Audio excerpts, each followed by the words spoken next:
أعوذ بالله من الشيطان الرجيم. بسم الله الرحمن الرحيم. إن الذين كفروا من أهل الكتاب والمشركين في نار جهنم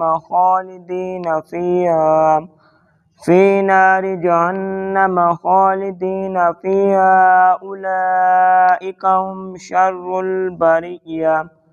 إن الذين آمنوا وعملوا الصالحات أولئك هم خير البرية. جزاؤهم عند ربهم جنات عدن تجري من تحتها الأنهار خالدين فيها أبدا. رضي الله عنهم ورضوا عنه.